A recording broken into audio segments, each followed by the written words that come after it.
சித்தப்பு நீங்க எப்ப வந்தீங்க? சும்மா இருக்க மாட்டேன். சொல்ல என்னடா பண்ற? அந்த ஈரவங்க எங்களுக்கு தெரியாதா? என்னடா வேலை பாக்குற நீ? உங்களுக்கு நிறைய கம்ப்ளைண்ட் வந்துட்டே இருக்கு. ஆள் இருந்தாலும் வேலை பாக்குறியா இல்லைன்னா ஓபி எடுத்துக்கிட்டு இருக்கியா? நீ கொடுக்குற 600 ரூபாய்க்கு இந்த வேலையை பெருசு தான் சரியா? உனக்கு 800 ரூபா சம்பளம் 8 மாசம் ஆச்சு. இந்த நாளைக்கு ஓட்டிட்டே இருக்கு. ஏய் சம்பளம்லாம் எனக்கு ஏத்தி கொடுக்க தெரியாதா? ஒழுங்கா வேலை பார்த்தா ஏத்தி கொடுக்க போறேன். இஷ்டம்லாம் வேலை பாருங்க கிளம்பி போடா. அப்படிப்பட்ட வேலை எனக்கு தேவையில்ல. ஆனா தொழில் எங்க கொண்டு பொழைச்சிடுவேன்.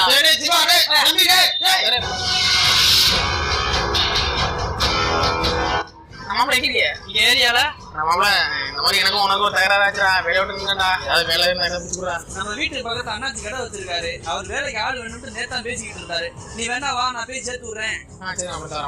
என்ன மாப்பிள்ள நல்லா தான் வேலை பார்த்துட்டு இருந்தேன், ஏன் திடீர்னு ஹோட்டலை விட்டு நின்ட்ட? மாப்பிள்ள நம்ம வெளியூர்ல இருந்து வேலை பார்க்க வந்தோம்னா நமக்கு அவருக்கு என்ன பேசுவான், அதை நம்ம கேட்டுட்டு இருக்க முடியுமா? அதான்